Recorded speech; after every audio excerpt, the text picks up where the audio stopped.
But it is something that we all need to do. We know we should exercise more, right? Who here is exercising too much? I don't think so. I don't think you can. I think you play pickleball. You don't play pickleball enough, Howard. Every 15 minutes, every 30 minutes. That's exactly right, Howard. Thanks for bringing that up. You're at your computer typing, and this a half hour went by. I set my Apple Watch to buzz me every 15 minutes so I can get up and just move around just a little bit. That's all you got to do, right, Howard? Dr. Howard will tell you all about that. And we're going to do pickleball, by golly. And David Feldman, I think you're the best coach. He had me on the pickleball court last month, and boy, is he good. Okay, there it is. Let's recognize our dignitaries. We've got Dr. Kurt Whitmore. Dr. Kurt Whitmore is here with us again from the Stem Cell Institute. Over there, Dr. Maharaj's Institute in Boynton Beach, just north of Boca Raton. We've also got Alex Vidal. Alex, where'd you go? He's the former youth director here of the church. Stand. Alex is with us here tonight, and I think we need another youth department. I think you're just the guy to talk to about that. But it's great to have you. He's not too far from us, and of course, he was with us in Hollywood quite religiously, if I could say that. And who did I miss? Ben Best. I promised I'd get back with you. Ben Best, one of my heroes, and it's great to have Ben. Every time I go to a conference, Ben's there. Every time I don't go to a conference, Ben's there. Ben goes to all the great things all over the world and gives us reports back, and I appreciate you, Ben. Who's here for the very first time? Let me see, 1, 2. Keep your hands up. We've got a little gift for you. Put your hand up high and be brave. We've got a little gift for you, and we're going to bring this to you. Now, first of all, you're going to get a shell necklace or a sparkly necklace, and that necklace puts you first in line for the food. So bypass the crowd, go right up to the front, and you get to go first in line. And we've got a book and a nice little bookmark, and there you go. And it's very good to have you. I'm so happy to have you here. Those of you who are here for the first time, did you hear about it from social media? Friend? How many heard about it from a friend? Heard about Perpetual Life from a friend? That's wonderful. And that's a perfect thing. So I want to encourage you all to tell your friends. Why wouldn't you want to tell your friends about a place you can go to learn about super longevity? This is the place to go. All right. Next month again, we're going to be in Zoom, so please join us in Zoom. You don't want to miss it. The event that I was at in Orlando, we had an expo, we had a booth for the church in Orlando, and I was telling people, we're the only transhumanist church in the world. There are other organizations. Of course, there's Terasem, wonderful, what I call a sister organization just north of us. There's People Unlimited out in Arizona, but we're the only declared transhumanist church in the world. People call me all the time, Chicago, San Francisco. We need to have a branch here. Where's your branch in Texas? Well, we don't have one. That's why we Zoom and YouTube. But the people in Orlando were saying transhumanism. So what kind of sexual orientation is that? No, I said, it's not there's there anything wrong with that, like Jerry Seinfeld would say, but it's transhumanism. It's different. And then we played the video. I explained to the people, and then another person would come by and said, "Is that lesbian and gay?" No, wait. Okay, let me talk to you a little bit about transhumanism. I like the term Chip shared with me today at lunch. Cyber sapiens. Isn't that great? I'm stealing a little of your thunder ahead of time there, Chip. But cyber sapien, I'm going to use that. That's great. But I wish I had it last week. Or a couple of weeks ago. But anyway, so we have a video now that we're going to play, transhumanism. Every aspect of our lives has been reshaped by technology, from the way we get around, the way we seek information, and the way we communicate. It's easy to think that if only our technology advances enough, we'll finally be satisfied. The fact is, we remain shackled by our primitive Darwinian brains.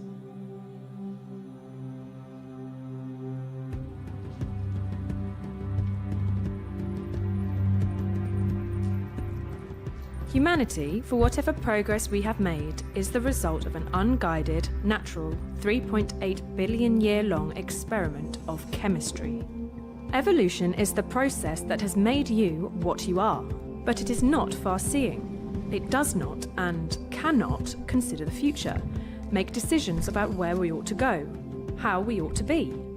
Passing on genes is the only objective. But as thinking human beings, we care about far more than that. Consciousness means that we have the capacity to experience the world, to reflect upon, and, most importantly, to shape it. And so, what begins as humanism, our most sympathetic understanding and treatment of human nature, becomes transhumanism, the drive to fundamentally revolutionize what it means to be human by way of technological advancements. Changing human nature might be the most dangerous idea in all of human history, or perhaps the most liberating. Generally speaking, transhumanist thought does two things.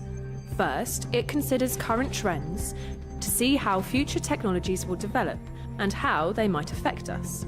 Second, it calls for the use of current and upcoming technology to bring about beneficial societal change. We'll examine three central areas of transhumanist thought: superlongevity, superintelligence, and super well-being. Dubbed the three supers because of their extraordinary transformative potential. So let's begin with a thought experiment to get your intuitions flowing. Consider this. An evil organization creates an airborne virus. It infects you and the entire human race. As a result, 100,000 people are dying every day. Within 30 years, 1 in 7, 1 billion people, will have died because of the virus. Now, how much money should world leaders put into research to develop an antidote? How high on a list of global priorities would you rate this? There is no denying the situation would be dire. Most people would demand immediate action. But hey, this is just a thought experiment, right? Not quite. 100,000 people really do die every day from diseases caused by aging. But no one treats aging as a global priority. So what explains this double standard? Are we simply resigned to death by aging? Aubrey de Grey, an expert in research on aging, argues that our priorities are fundamentally skewed and that we must start thinking seriously about preventing the huge number of deaths due to aging, the greatest cause of fatal diseases in the Western world.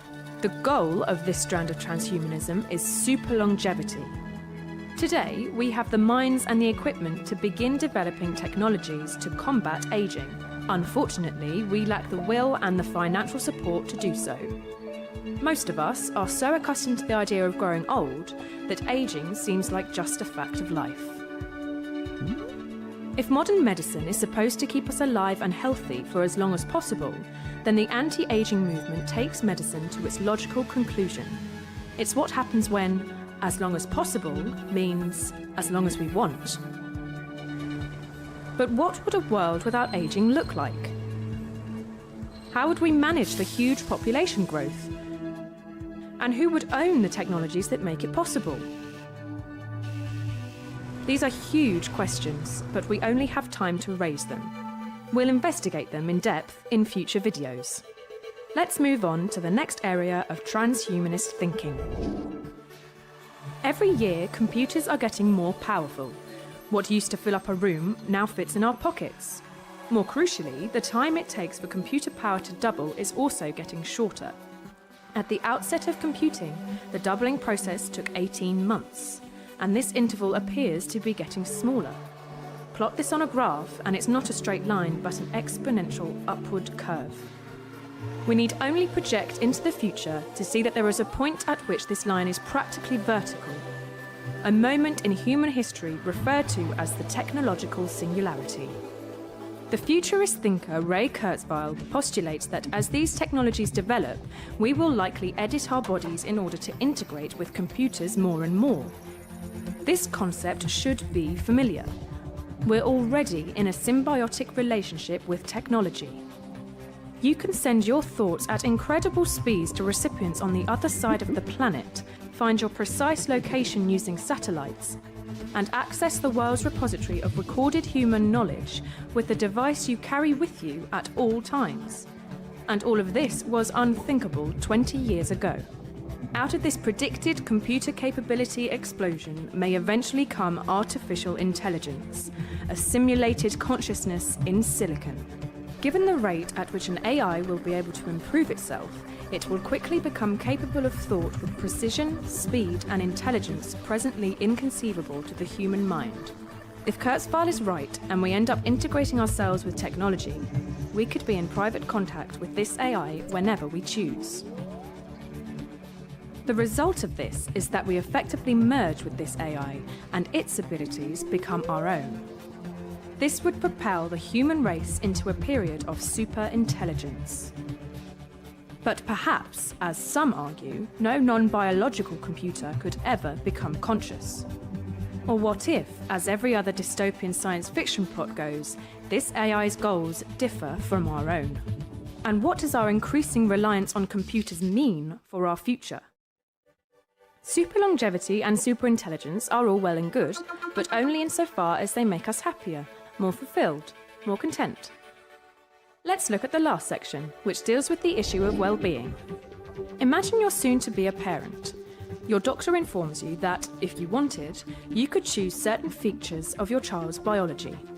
You could choose how genetically prone to depression they will be, their levels of anxiety, jealousy, anger, and even their pain threshold. Would you choose a high likelihood of chronic depression, an intolerably low pain threshold? How about panic attacks and anxiety? Probably not. The last major branch of transhumanism, spearheaded by philosopher David Pearce, aims to investigate and phase out suffering. He argues that, ultimately, all our conscious states, our feelings, moods, and emotions are all an expression of our brain chemistry. For Pearce, it is clear that natural selection hasn't designed us to be happy, it's designed us to be good at surviving and passing on genes. A species that is permanently anxious and discontented will have a higher motivation to watch out for predators and take precautions for survival. But in today's world, these emotions are vicious. Our biology has barely changed in 200,000 years, which means that whilst culture and society has arguably made progress, we are still those same aggressive, jealous, anxious, savannah-dwelling hunter-gatherers.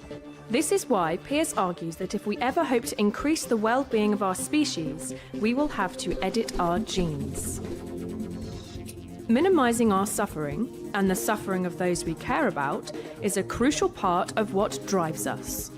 Hence, so-called abolitionists argue that we start using modern technologies to do exactly that: minimize and eventually abolish suffering, ushering in an era of so-called super well-being.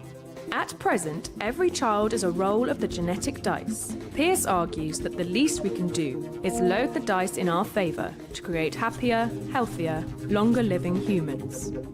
But might our compassion, curiosity, and pursuit of knowledge become secondary to our hedonism? If we're all content, why visit the stars? And isn't suffering sometimes a good thing? These are the three key areas of transhumanist thought, and we've only begun to scratch the surface. The three supers, super longevity, super intelligence, and super well-being, might radically change human history if, or when, they are realised. One of the main issues facing transhumanist ideals is that they are seen as far-fetched, or perceived as just science fiction. But this is a big mistake. We are already transhuman. We're living longer, integrating more with technology, and emphasizing quality of life. We're in the process of redesigning what it is to be human, only the effects are still so subtle and so slow that it doesn't look like much. But these changes will come faster and faster, and it's only wise to be an active, informed participant in the next stage of human development.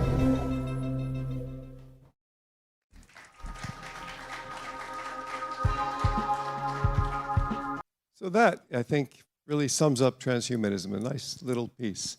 That a lot of these people in this video became speakers at the church.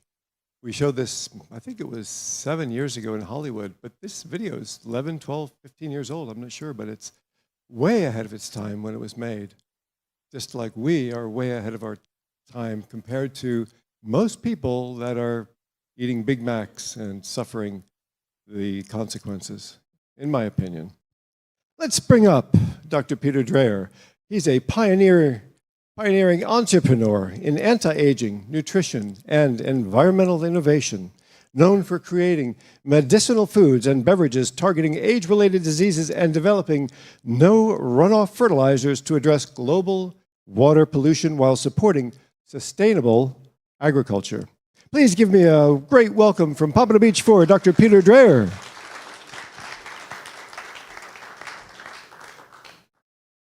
Also, we've got another gentleman who's going to join him on the Fireside chat. I hope you like our fire. We go to no expense. Now, this gentleman was scheduled to speak in Hollywood just as COVID was shutting everything down. And he called me and said, "Are you sure you're still going to be live in person?" And I said, yeah, why wouldn't we? "Oh, but we got this COVID thing." I said, "COVID, yeah, I heard a little bit about that," before it became what it was. And of course, we didn't have him come because of COVID. So we've been waiting quite a while to get Chip up here. Chip, we're glad to have you. He's an accomplished author, journalist, and National Geographic Explorer, filmmaker, futurist, and former CNN bureau chief. His work delves into human evolution, behavior, and the future of humanity. He'll be presenting on his 3 books today: the nonfiction Immortality Incorporated, which explores the intricacies of human development, and The Quest for Immortality, which that book really caught my attention, and I enjoyed reading it several years ago, just as much as I did a couple of years ago. It's a book you want to reread. By the way, he will be doing a book signing after our event tonight.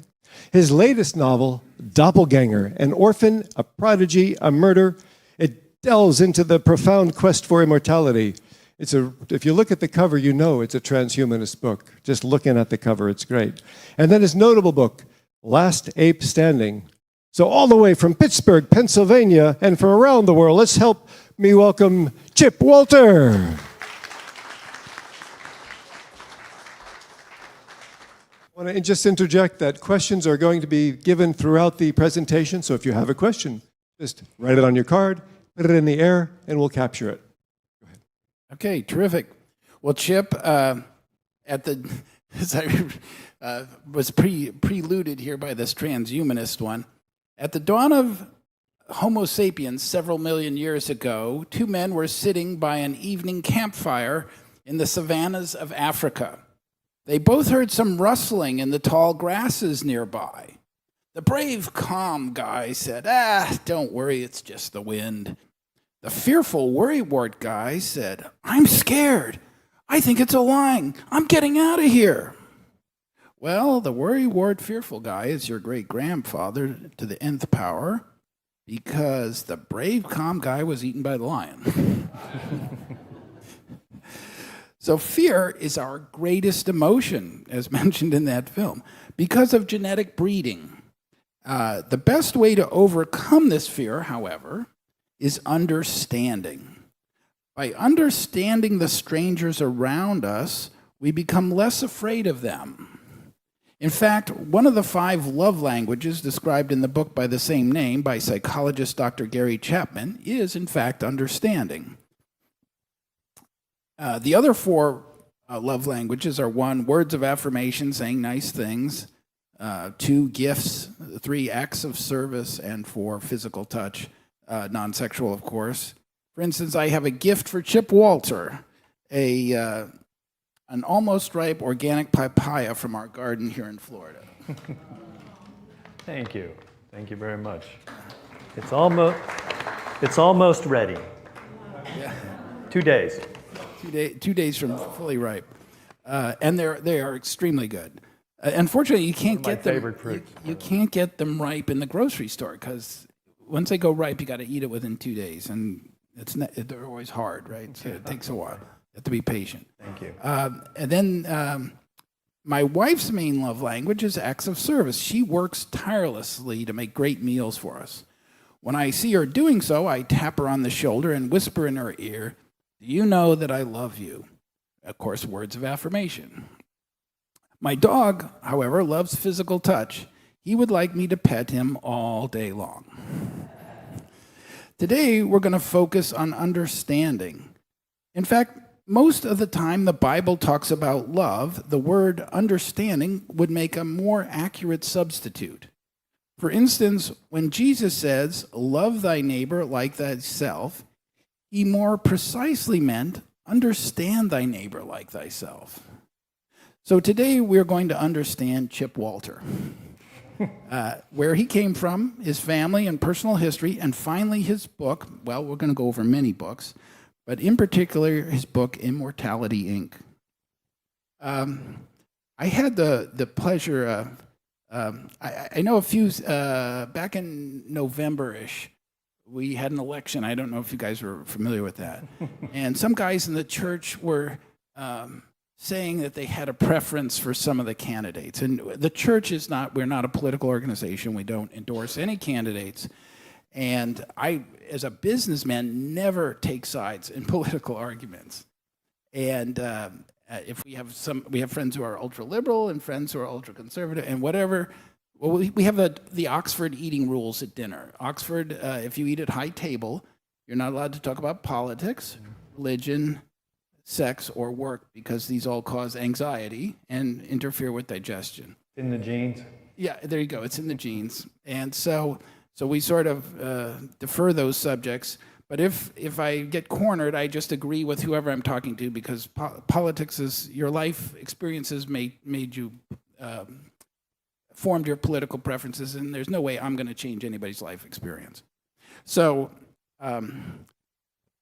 one way to achieve understanding, I read the book about our new president named The Art of the Deal. And I found it particularly revealing and useful, and I can now predict more what he's going to do than I could before. And because most of my income comes from stock investing, if I can guess what he's going to do better than all the other investors, I can make a few extra nickels. Okay, and so I highly recommend that. And it followed his life. It's just his life history. So we're going to do a little bit of that with Chip. We're going to take you back to the grandparents coming to America in the 1890s. Tell us a little about where they came from and how they got here. Okay, I'll try to be brief. They did not come from the Mayflower. They came from coal mines in Scotland. And so my great-grandfather on my mother's side came in from the Orkney Islands, and on my father's side, they were engineers and clockmakers. And so they came from Germany and Baden-Baden. Which is in the Black Forest, almost Very, Swiss clock. very, very near the Black Forest. And these clocks had cuckoo birds in them, correct? Yes, so yeah, there are lots of cuckoos. Somehow they ended up in Pittsburgh, and their son, one of the sons, worked for Westinghouse as an accountant and became a nuclear fuel division head of the whole nuclear. Yeah. My mother came from the coal mines of West Virginia and came to Pittsburgh during World War II, and worked. You know, the city of Pittsburgh was booming in those days, and a completely different kind of city than it is today. And then my father, he worked for Westinghouse, which I think had 100,000 employees in Pittsburgh at that time. And he started out, he created IBM's first accounting system. It was one of the first computers that IBM made and sold. And they sold it to Westinghouse, and he set it up for their accounting system. And then he was there for 37 years and later became the head of the nuclear fuel division at Westinghouse. And I think one of the interesting things was Pittsburgh was to the 1890s what Silicon Valley was to the 1990s. Absolutely, yeah. I mean, there was money being made hand over fist. You had Gulf Oil, Alcoa, U.S. Steel. I mean, it was just one big Heinz. You know, they were all founded there, and they all made tons of money. Unfortunately, they did a lot of damage to the environment, and so in the 1950s, they began to rebuild the city, and now it's this beautiful. Right, wonderful but city. the internet was the big money excitement of the 1990s, but railroads. There were more railroads built, more people working in rail. It peaked in the 1890s. Yeah. And it was all because of the Bessemer process from Scotland was imported by some Scottish guy named Andrew Carnegie. I don't know if that name rings a Andrew bell. Carnegie, yeah. Heard of Never heard of him. And he was able to roll out this nice smooth steel compared to cast iron, and they were able to put in millions of rails all over this country, and everybody didn't have to ride on a bumpy wagon over with a horse. Yeah. They could go. Pittsburgh made the American, the Empire State Building was built from steel there. The Golden Gate Bridge was built from steel there. So yeah, it was booming. People were pouring into it. Yeah, it was the hottest thing in the country at that time. So Yeah. anyway, so in 1951, there was a chip off the old block, and that's when you were born, 1951. Yeah. My actual name is William. My father's name was William, but my mother, the day I was born, the story is, said, "Oh, Bill, he's a chip off the old block." And she never wanted me to be called Little Bill, so we stuck with Chip, and that was what I was called. So whenever someone said, "What's your name?" I said Chip. And actually, for my first book, it's William Walter. But then I said, well, nobody knows me as William Walter, so all the subsequent books are under Chip Walter. One of my publishers actually asked me to change the name, and I said, sorry. So that's what they are. Cool. And you went to a Jesuit high school and trained to be a priest. Yeah. And yeah, how things change. and they made you write every day. How many pages? Oh, well, you mean today? No, back in when you were back in the high day, school. yeah. The Jesuits were very, very, you had 3 hours of homework every day. We learned Latin, Greek, French. We had to write a composition a day, 6 days out of 7. So you learned to be a writer, and you learned to be disciplined. And that's probably the thing that's gotten me through and enabled me to have the discipline to write every day, even when it was very difficult sometimes. And then in 1969, you went to John Carroll University in Cleveland and decided to major in English literature. And you actually became an honors student there. Yeah, I talked my way into the honors program so that I didn't have to go to class. All I had to do was independent studies. And That wasn't the whole 4 years. It was just no, it was my senior year. I finally was able to pull it off in my senior year. It was great. And then in 1973, you graduated, hoping to be a writer, versus all your classmates were going to become English teachers, high school English teachers. Right, yeah. Everybody else that was a writer became professors, and I said, no, I want to get out and make a living writing somehow. That turned out to be harder than I thought, but I was able to get in, a small newspaper. And then that led to me getting into a kind of the Village Voice of Pittsburgh, a paper called the Pittsburgh Forum.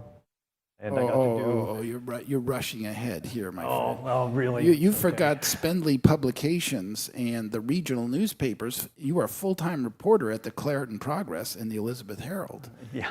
That's where you really cut your teeth, right? Yeah. You learned a lot about democracy whenever you're covering the water meetings and the electrical meetings and the school board meetings. You begin to see, I remember sitting there going, oh my God, this is so slow. Can't we get something done? And then I thought, if you want efficiency, then Adolf Hitler.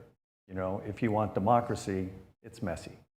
And so I learned something important, and it taught me a lot about being a journalist. That you've got to look at both sides of every position and try to be fair. Peter, I have a question from the ether, and the question is for Chip, of course. What inspired you to write Immortality Incorporated? I had my previous books, the previous 4 books that I had written were all science-oriented books, and that had come out of the PBS documentaries I had done. And I always wondered about, in any of the science, that I was trying to solve problems that were often solved by philosophy or sociology or, kind of soft or theology, and I thought, could we solve this problem, that is arguably the biggest problem the human race faces? nobody really wants to die. And so I could see that there was some science that was popping up, and there were media and that sort of thing. So I thought, I'm going to go and see if I can figure out if there are scientists out there that can really solve this problem. And I decided that I would try to find scientists that I thought really had a shot. You know, so we weren't looking for snake oil. We weren't looking for, you know, just making things up. I wanted to find really top-level scientists. And so I found them. At least I felt that I found them. One of the most important, many of you will know, is Ray Kurzweil, because Ray was a person that had a huge influence on Silicon Valley. He was the guy that began to make people like Larry Page, who was the founder of Google, or the co-founder of Google, you know, begin to go, could we solve this problem? So we've got a lot of money. So Ray was an important person. Then I tracked down Art Levinson, who's the chairman of Apple, but he was also the chairman of Genentech, which is the first biotechnology company. And he's a gifted microbiologist. He went from being a bench scientist at Genentech to being the CEO in 15 years. And he was on the board of Google. So he just was, but he's very quiet, you know, and down to earth. And so it wasn't easy getting to him, but I finally got to him. And then there was Robert Hariri that I came across after I had tracked down Craig Venter, who was the first man to sequence the human genome. So that was the kind of, those scientists, and then Aubrey de Grey. I found Aubrey de Grey. And those were really the kind of 5 people I wanted to learn about them, just as you were asking me about me. I spent enormous amounts of time asking them about them, and where did they come from? Because I wondered, who would think that they could solve this problem? You know, it's a huge problem. And I found a couple of interesting things. One was, they had almost all of them lost someone very important early in their lives, or they had had a close call themselves. Craig Venter tried to commit suicide when he was in Vietnam, and then decided when a shark bumped, he swam out to the China Sea thinking he would just die out there when he ran out of gas, and then a shark bumped into him, and he said, "Oh my God, I don't want to die." And he almost died trying to get back because he was several miles out. You know, same thing with Art Levinson, early on lost somebody. So I thought that was really interesting. Also, I found that they were all rebels early in their career, but they managed to succeed and become kind of mainstream or more mainstream. So there's all sorts of fascinating stories behind how the technologies developed, how the businesses developed, why they were going after them, and what they were learning. I got into the labs of all these places and actually got some insights into why we age, what goes on sociologically with all of us, why we don't want to die, what happens if we don't, what happens when we do. And it just turned out to be, to me, a fascinating story, and in some ways I tried to write it almost like a novel so that it was highly readable and you could just kind of flow through it. Yeah, I think it followed your own research in the field as it chronologically. So the first thing you did is you went to Alcor to see about frozen people. Right, yeah. I thought that would be a great hook from a reader's point of view. And I thought that it was a fascinating story, and I thought it also was an indication that those were people that had decided to do that were clearly people that did not want to die, you know, and more than most other people. And so I thought, that's a great starting point. And, but I also kind of came to the conclusion that that was point A, or I mean, that was, that was not really what you wanted to have happen, because you have to die first. What you really want to do is you want to just keep living, you know, indefinitely. And so I used that as a jumping off point, and then we went into the book to find these scientists that actually want to get to plan A, which is simply don't die, stay well indefinitely. Well, the funny thing is you had been working for the University of Pittsburgh Medical Center, a few years before you started the book in 2015. Yeah, I guess that was before. Yeah, and you knew about their zombie dog. Oh, yeah, well, I came across that, yeah. And their zombie dog was a dog that actually, at the University of Pittsburgh, that actually they were injected. They refrigerated and it died. And then injected with cold water. And then they were resuscitated, and they were resuscitated without any damage to them at all. So it was legally dead, male dog, mammalian dog, right? Right. Like a human, for 3 hours, legally dead. Yep. No heartbeat, no brain signals, nothing. Right. Only 50 degrees Fahrenheit, and they resuscitated it just like you would a human out of an Alcor chamber. Right. Came right back to life. Yep. No brain damage. Dog could still walk and talk. I mean, walk and eat food. Yeah, they were all fine. So it was good news for them. So anyway, I'm impressed with how talented you were, because you jumped after a year with that first paper. You became an associate editor for the Forum, which was an avant-garde youth newspaper of Pittsburgh. Right. And you got to work with Tom Hennessy, who actually became rather famous, right? Yeah, he became a well-known columnist. And then the next year you jumped to the Boston to become freelance, and you got a job at the Boston Phoenix, which I knew well, in the real paper. Yeah. I left the Forum, actually became the editor of the Forum. So I edited, we did that paper for about a year, and then I wanted to move on and try some other new things out, so I went to Boston. And it was interesting, but you decided a year later to come back to Pittsburgh, and you got a job at the Stonewall bookstore. That was the only thing you could find, because it's tough being a writer, making a living. Yeah, early in life it's tough. So I was writing magazine articles on the side. And, freelance. Couldn't, hard way to make a living. And so I worked at Stonewall bookstore. But the good thing about Stonewall bookstore was it was full of books. And so I just read every minute that I could. And you were there for a year, and you got through what, 10, 20 books? How many books? I got through 200 books, right? A couple hundred books. Yeah. A couple hundred books. I know that sounds crazy, but that's how much time I had on my hands. I read anything I could get my hands on. And you Conan the Barbarian. But you read a lot of science books too. So Yeah. Carl Sagan's books. They changed my life. Yeah. And you wrote a letter to the Pittsburgh CBS station, KDKA, about a bad story they did, and what happened? They hired me. I wrote an angry letter about how I thought they had botched an important story in the city, and sent it to the executive editor of the producer of KDKA News, and I got a letter back from him. He said, "Why don't you come over and talk to me?" And I did, and he said, "I want to hire you." So I started out as a PA. I started right at the beginning. But there was a really nice guy there, a producer there named Jim Johnson, who gave me a chance to do some investigative stuff. And I'd never done television, so that was interesting for me to learn how to do a visual kind of medium. And then I became a news writer, and then I was given the job of assignment editor, which I can assure you is the most hapless job that anybody can get.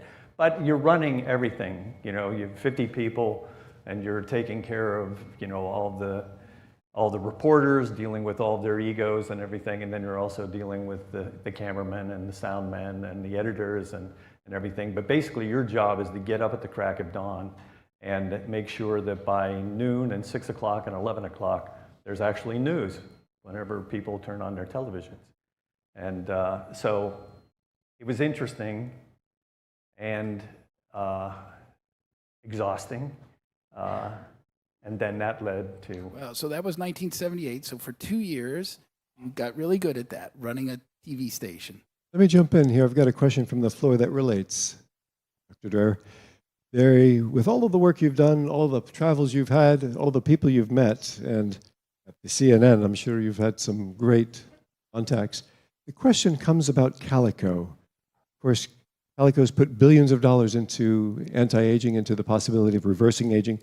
Do you have any insights in any meaningful work that they've done, or are there any things you can share on that subject? Sure. Well, I can tell you what I talked to Art Levinson a couple of months ago. Now, Art plays everything very, very close to the vest because he doesn't want, he's very careful. He doesn't want to say anything that he thinks might give people more hope than they should have. So he's very conservative from the beginning. In fact, when I first met him, I mean, here's a man that has $1.5 billion. He hires 200 scientists personally, make sure they're top notch. And he says, okay, I want to solve cancer, I want to solve dementia, and I want to solve aging. And so when I first met him, he said, I have no idea if this is even solvable. He said, we might just all have to age. That's the way it is. About halfway into it, he said, no, it's solvable. He said, I think we'll solve it. He said, it might be 20 years, might be 5 years, but, and so, you know, as you know, in a pharmaceutical company, you have to go through trials, and you have to get all the way into human trials. And so they are in several human trials currently on longevity-related pharmaceuticals. And he told me, he said, we have 2 that look promising. Now, when he says something looks promising, my ears perk up because he never says anything like that. So I don't know exactly what it is, but I do think that he works with AbbVie, you know, so they develop the technology in his lab, and then AbbVie is the one that will make the pharmaceuticals, the drugs. So we'll see. The thing about what Art wanted to do, which is different than almost anybody else, is he wanted to get to the bottom of our genetics. Our genetics make us age. It's built into the system. And there's an evolutionary reason for that. But what he wanted to do was see, are there a few master switches, you know, in the genome? And if you flip them, then aging will either stop, slow down, maybe reverse. So that I thought was an interesting approach, because everybody else is sort of trying to figure out how we can slow it down, or, you know, could we fix this or could we fix that? But he was going right to the bottom of it and saying, let's just get rid of aging, you know. And that's what he and Larry Page, there's a story inside the book that I don't think anybody else knows unless you've read the book, about how Larry Page went to Art Levinson and asked him, you know, will you run this company? Because nobody thought he would do it. Yeah. Another question from the floor for you, if I may. What are the top 3 quintessential life lessons that have helped you live a happier and healthier life? What tips would you recommend to keep us on our top game? Wow, that's a great question. I'm still working on some of those things. I think passion is important. Loving what you're doing and doing what you love. I think, and related to that, I guess, is keep your life as stress-free as possible. I mean, everybody has stress, but chronic stress is going to kill you faster than anything, probably. And honest relationships with other human beings, particularly someone you really love, you know, like my wife. And when you can find people like that, it's a revelation and a gift, and you just have to consider yourselves very lucky. I think there are 3 things, just very briefly, 3 things that shape everybody's life, or any human life. You know, one is just fortune, luck. You know, one is decision, the other is decisions, and the third is resources. And if you have 2 of those, you can make it. If you have 3, good for you. If you have 1, you're going to have a hard time, real hard time. So what by resources, I don't mean just money. I mean, maybe it's the gene pool you got. Maybe it's the family you have. Maybe it's, you know, certain talents that you have. You know, probably the one we have the most control over is our choices. And that's really what shapes our life. But the other 2 play important roles. And so I try to remember those things, and I mostly try to make good choices. One more question. This one's coming from Zoom. Chip.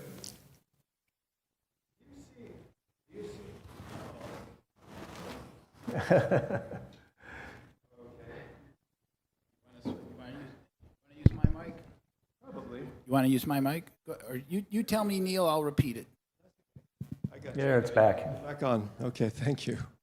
Do you see any contradiction between cryopreservation and other forms of life extension? I guess in the details there might be differences, well, and the other, I think one of the bigger problems with cryopreservation, we were actually talking about this earlier today, is that under the law you have to die. You have to be, dead, and then you can be, frozen. And of course, those first moments are absolutely critical. And there could be a lot of debate about it, but maybe really, we were talking about this, maybe the best thing is if you go into hospice care, you get prepared for that. But I guess the main thing, we're talking about the differences between other ways to do this. The main thing is if you can find a way to extend your life healthfully, so it's not a horrible experience, then any way at all that we can make it work is good. I really think that it'll be incremental. I doubt very much, even with Art Levinson's work, that there's going to be a silver bullet, because the human body is just way too complicated, much more complicated than any machine, even though it is an incredibly complex biological machine. But understanding how it works and when it works, the only way we're going to solve it is with artificial intelligence. Okay, back to your personal chronology here. So Jim Johnson, and you knew somebody named Jane Maxwell with the International TV Corp, and her boss Ray Schoenfeld. Yeah. Independent. Tell us a little bit about that. So this is how I ended up at CNN. I was working at KDKA. Sometimes I helped out a woman from New York that would ask us to send a video for a story that she was covering. Her boss was Ray Schoenfeld. Ray Schoenfeld later became the president of Cable News Network. Because I helped Jane Maxwell out sometimes, it was really only a few times, but when you have that job, you're incredibly busy, so she realized that I was doing her a favor. And so she called me and she said, hey, we're starting this network that Ted Turner is behind, and it's going to be called Cable News Network. Would you be willing to come down for an interview? We'd like to hire you as one of the assignment editors, national assignment editors. And I said, sure. So they flew me down, and I got to tell you, at the beginning, I wasn't impressed. When I did the interview, I walked into this little building that was, a clapboard building with one light bulb swinging. It looked like the Bates Motel. So we did the interview there, and then I was like, well, and Jane, took me out for lunch, and then she said, what do you think? And I said, well, and they did take me over to Techwood Drive, where they were building the new building. And so I did see that there was a real building being built, and they weren't just making it all up. And they had lined up Daniel Shore, who was a big name, and Lou Dobbs, who then, was a big name. And so I said, yeah, sure, I think I'm in. And I went and I told my boss at KDKA, and he's like, oh, Chip, he goes, it's a bad decision. They're going to be gone in 3 months. Don't do it. But I did it.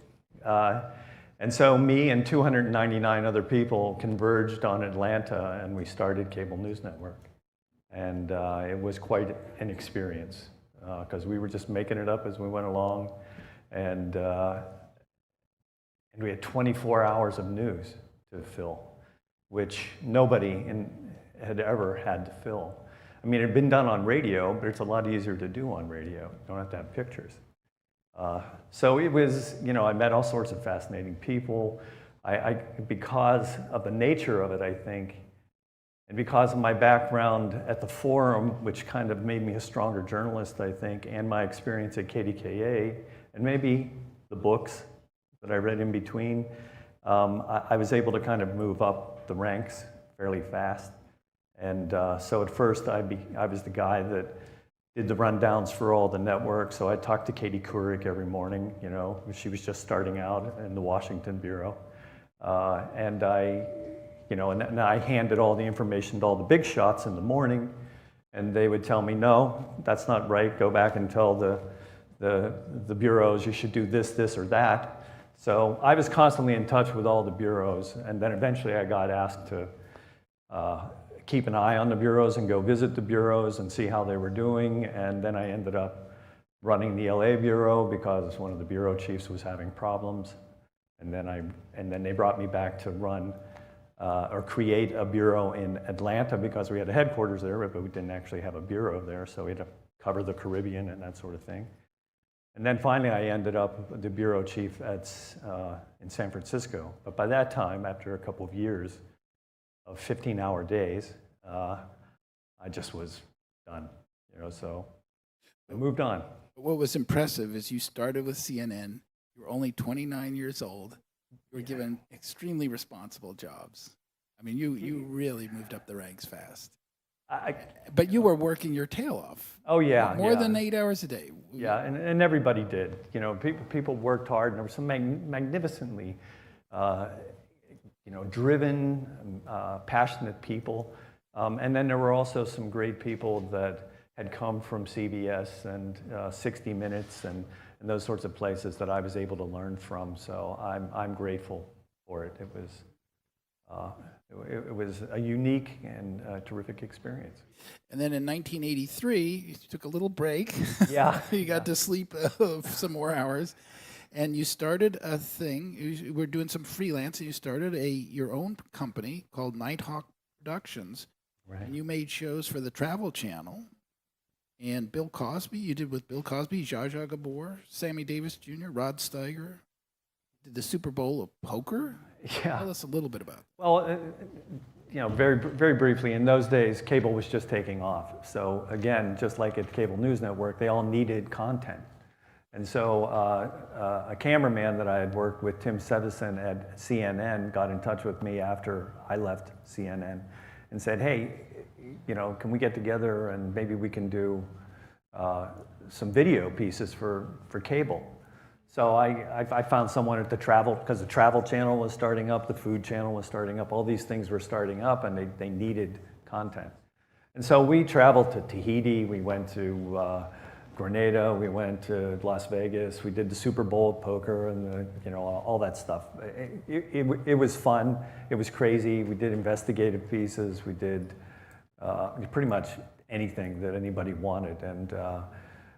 But after a couple of years of that, I was, what I really wanted to do was when I was at Cable News Network, I remember seeing Cosmos and The Ascent of Man and these great documentaries on PBS. And I was just like, that is really what I want to do. I don't want to do daily news. It's gone every day. I want to sink my teeth into something. And so, 1985, you met this guy named Greg Andorfer. Yeah. Andorfer. Yeah, so here's the irony of this. This is an example of the serendipity that can happen in anybody's life. I'm sure you all have examples of it. I am in the news van while I was the bureau chief in Los Angeles at Cable News Network. And I'm talking to the reporter that was with me, and I was saying, I just really want to do some documentaries or something. And she said, well, my sister is dating Greg Andorfer, who's the guy that went to Carl Sagan to start Cosmos. And there he is. And he was literally on the street near UCLA as we were driving by. And she says, pull over. And so, I pull over and get out and I meet Greg. And it took a couple of years, but 2 years later, he got a big project called Planet Earth, not the one that everybody remembers. This is the 1980s version, which won an Emmy, so get some kudos. But he got that gig, and then he called me and said, would you like to be on this documentary series? I'm like, yeah. So that's how I got into documentaries, and they were science documentaries. We did them all. It was the same company that did the National Geographic specials. So I was working in the same building with all those people and learning from them. And we did Planet Earth, which won an Emmy in the 86. 86. And then the next project with them was something called The Infinite Voyage. Lasted for several years. Yeah, after we did Planet Earth, then Greg said, well, would you help develop a new series, new science series? And so the idea was, let's just take the most interesting science stories we can find and do, kind of highly visual documentaries about them and the science behind it and the scientists behind it. And so the first one, I did the inaugural, so we developed it, and then we sold it, and it became like the central series for PBS, I don't know, late 1980s, probably 89 maybe. It took a while to get to that, and then and I did the first show, which was called Fires of the Mind, which was essentially the evolution of human intelligence, and that later turned into Last Ape Standing, which is one of the books I wrote.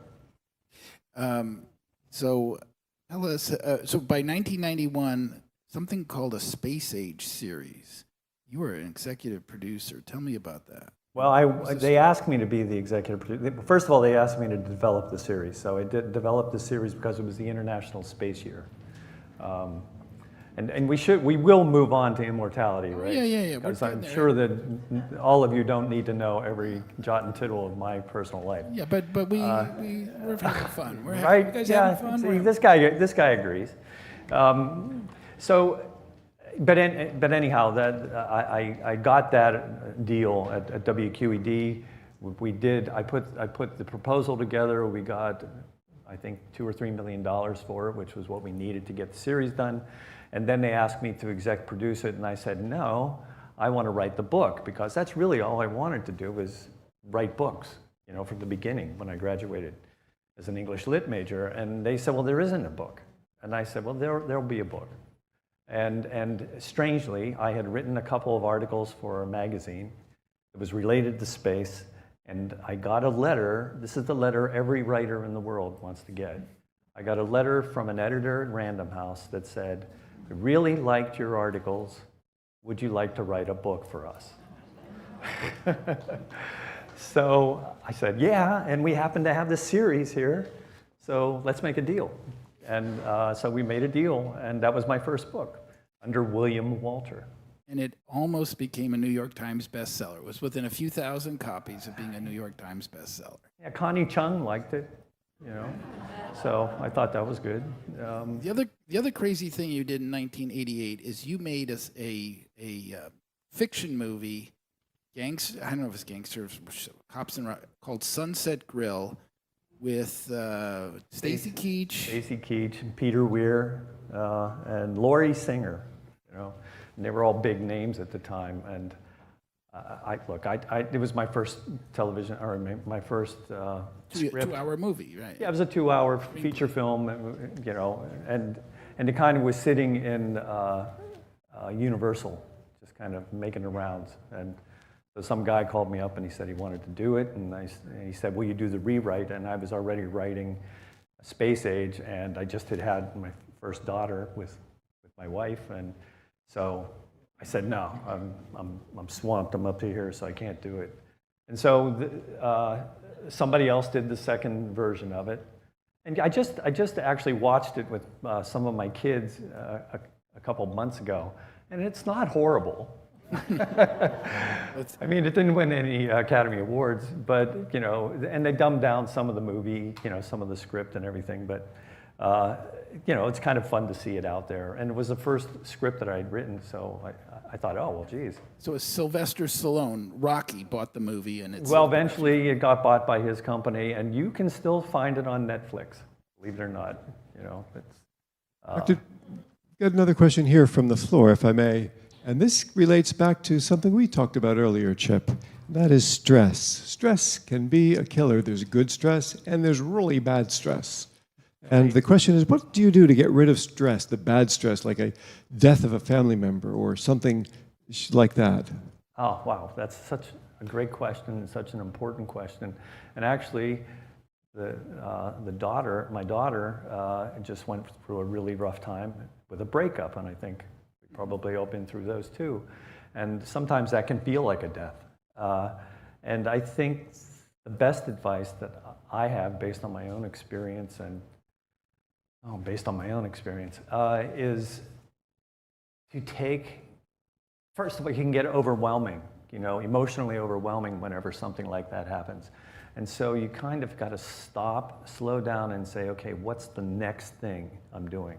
And focus on that next thing, and then focus on the next thing, and then focus on the next thing. And it sounds simple, but it's not, because there's so much going on in your head. And I think that's one of the reasons why meditation helps, because it calms your mind and it makes you think of what you're doing right that moment. If you're breathing, that's all you're thinking about is breathing. And so sometimes I have to remind myself, making a cup of coffee. Not making a cup of coffee and thinking about 7 other things that I'm about to do as soon as I finish the coffee, or sometimes before I even get the coffee done. It's like half done and then I'm off doing something else. So I think that if you feel horrible, obviously you don't want to continue to feel horrible. But it's really hard because there's a part of you, and this is in our genes, I think, that you want to attach yourself to that pain, thinking that somehow it will help, and it doesn't. And so just focusing on the next thing, I think, is how you sort of work your way out of it. That's my best advice. Okay, so 93 to 97, you started a company called Digital Alchemy and created GeoB games for National Geographic. And you had Alex Trebek as your narrator. Yeah, he was the overall guy because he did the GeoBs, which were international, I think. So it's like a spelling bee, but it's a geography spelling bee. Yeah, and we created a little bee that was an animated character named Busby Burtby, and he was the actual host. So you just play the game, and learn geography, which was the whole idea. And that was very early on. We did that in 1995, 96. It's 93 to 97. Yeah, so maybe the first production was 95. Yeah, so that's really early on. Yeah, I mean, we were doing CD-ROM, That was before Windows 95, so. Yeah. So then in 1999, your agent got you a gig with some guy named William Shatner? Who's that? Yeah. That dropped. Some Trek or Star or something? Yeah. Yeah, that really dropped out of the sky. Again, it's one of those serendipitous things. This is what I'm talking about. You have fortune, decisions, and resources.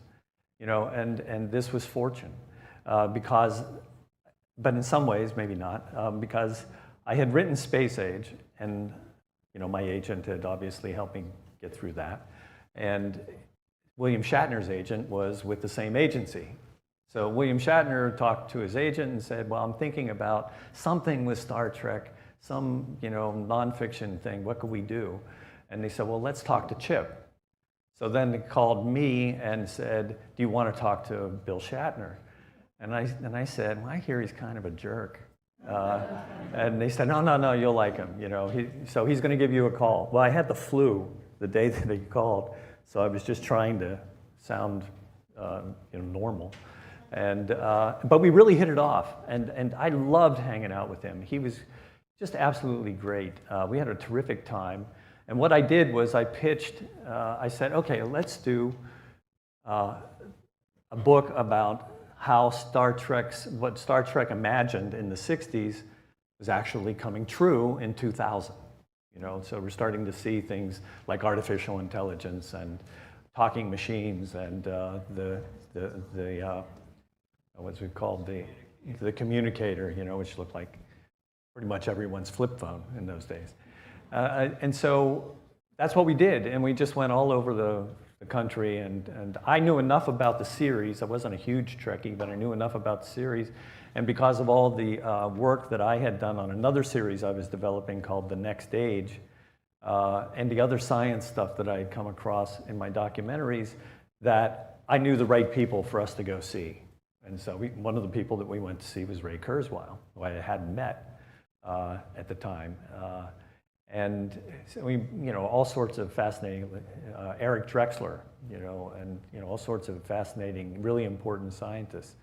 And I guess one quick interesting thing about that was, here are these really big shot scientists. And when William Shatner walked in the room, they were like little boys, They just were like, yeah, and they would say to him, they said, well, we wouldn't be doing what we were doing if we didn't see Star Trek as kids. This is what made me want to be a physicist. And it's not easy to be a physicist, so clearly it was motivating. And he would just say, well, I was just a guy making it all up. He said, I was just reading the script, He said, and they said, well, nevertheless, it worked for me. So they were having they were having a great time, and it made the book really fun. I just wrote it kind of in his voice, but it was really a made-up voice, for both of us, and it was all in the first person, and it's a fun book. It's got some really cool science in it.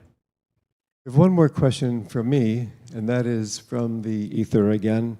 That has to do with community. Here at Perpetual Life, we've created an immortally bound community, a community of super longevity. Have you found community to be important in the pursuit of longevity? Yeah, I think community is important to the human race. And I guess which way we go is key. Sometimes we go south, but with something like this, what I like about it is it's so positive, and it's so optimistic. And to go back to Star Trek, it kind of looks at a world that is more like Star Trek than some dystopian, future where everything is going, where we're all lucky we're just hanging on. And I think, I worked at Cable News Network, but I'm kind of sorry that I had something to do with the fact that we also created the 24-hour news cycle, and a lot of what comes out of that is, people butting heads, and when you have to fill 24 hours, a lot of times you just have people that are in their bubble, talking about their thing on MSNBC or CNN or Fox or whatever, and that's all a result of the rise of CNN.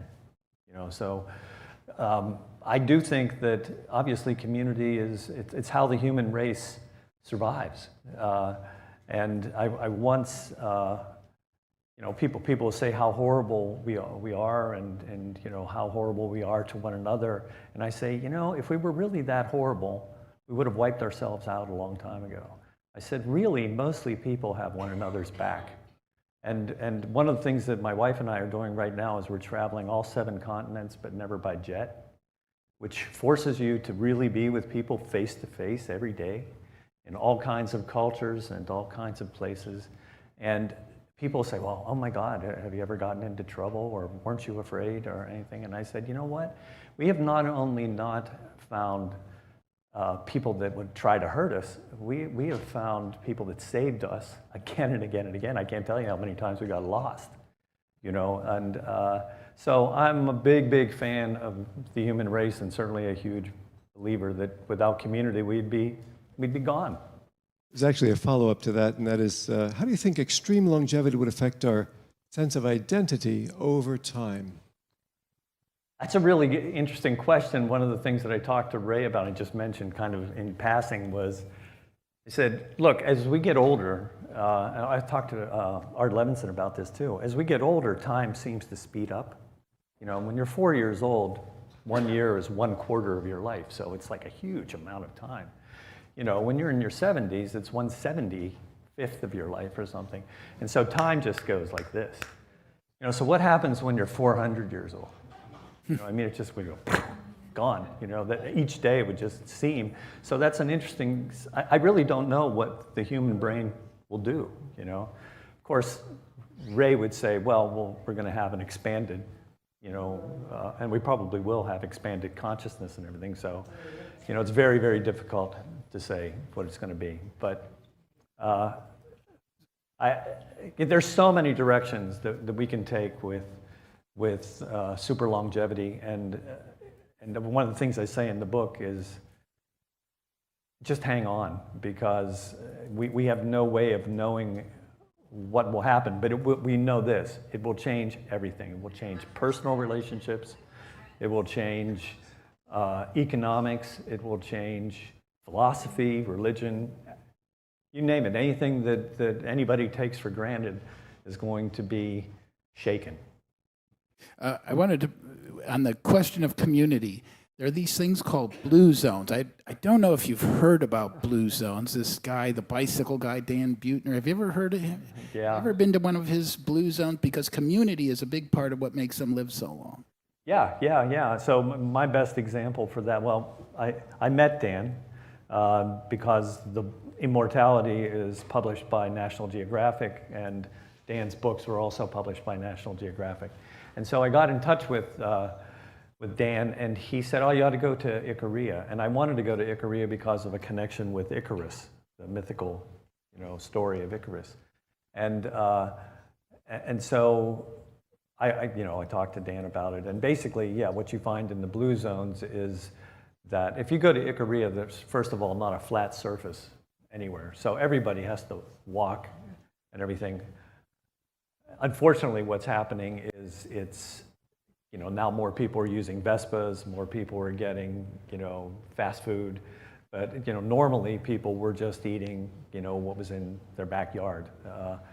So they're much healthier, and there's great community there. There are all these little towns, tiny little towns, maybe 50 or 60 people all through the island. And, people get together, they play games, they have some wine, and they live unusually long, lives. And by the way, very little stress.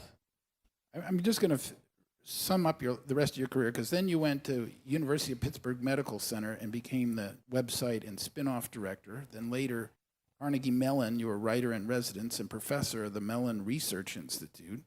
You were the executive for online learning for chemistry. And then you wrote some almost New York Times bestsellers, The Last Ape Standing by Bloomsbury, which is the same company that publishes Harry Potter. Right. And Thumbs, Toes, and Tears, also by Harry Potter's book company. And finally, Immortality, Inc. was National Geographic. Right. All of these almost New York Times bestsellers. And then Doppelganger. Who published that? I didn't remember. Well, tell us a little bit about Doppelganger. Yeah, so Doppelganger is really, in a way, I think, a sequel. It was my first novel, not my first fiction, because I had written screenplays. But I had gotten this idea, 25, 30 years ago, maybe, from a scientist named Hans Moravec, who was the first scientist to say, someday we will be able to download a human mind into a machine. And I thought, well, what if that happened and you downloaded your mind on Friday and then you were murdered? So you've got the backup sitting there. It's actually in a robot, right? And it's just kind of at the time, just like, in the cloud.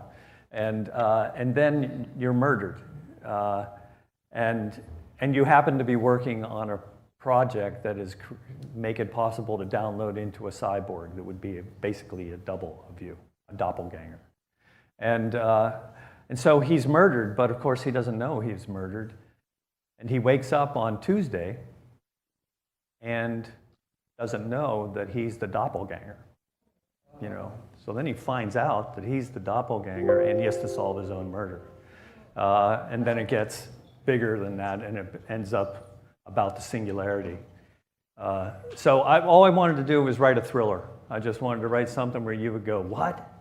And like that. That was my idea. I feel like every writer's job is just want to make you turn the page. And so that's what I tried to do with this, and people are loving it. Getting great reviews, and we were just talking about see if we can do a series, a Netflix kind of series based on it. Well, I had tremendous fun with it. I'm so thankful that you came and saw us today. And you're always welcome here, and you're always welcome to join us every month on Thursday on Zoom. Right. wherever you are in the world. Okay. And you can right. become part of our community and have a little fun with us wherever you are. And we look forward to it. As long as there's bandwidth, I'll give it a shot. If you're not on a rowboat in the Indian Ocean. Yeah, right. Thank you. Ladies and gentlemen, Chip Walter and Dr. Peter Dreher. Thank you. Let's bring up Shri. Shri is a yoga master, and she's going to bring you into some stretching because, as Dr. Howard said in the beginning, you've got to stretch every now and again. This is a great time to do it. Shri. Hello, hi everyone. I think you all know me. And we're going to do some really gentle stretch, all right? If you could sit on your seat with your spine straight and just relax. The hands can be on your lap. I would invite you to close your eyes and start taking relaxing breath in through the nose and out through the mouth. Take a few of them in through the nose and out through the mouth. Maybe you will feel your chest falling down. Yeah. One more. Fantastic. And now you can open your eyes, or you can keep your eyes closed. You can bring your chin in. Inhale and look up to the ceiling. Stretch in front of the neck.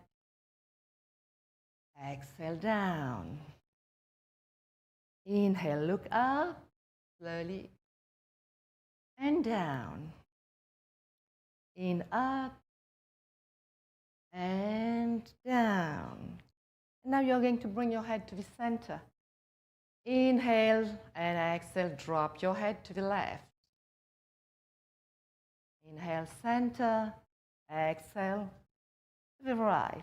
Keep on doing that 2 more times. Inhale, exhale, and inhale, exhale. One more. Fantastic. And now bring your head to the center. You bring your head to the right.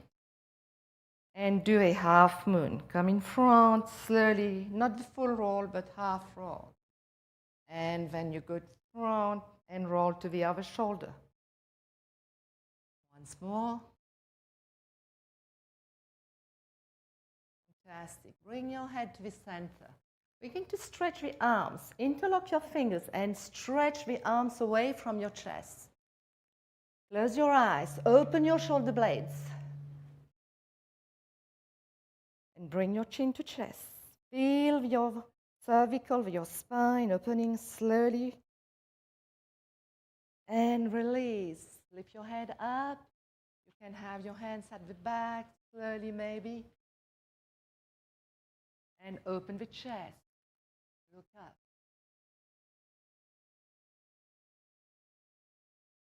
And release. Roll your shoulders slowly back. 1, 2, 3, and 4. And we do it forward. 1, 2, 3, and 4. We are going to bring the shoulders up and down, up and down, up and down, up and down. And now you're going to come on the edge of your seat slightly, sitting with your spine straight.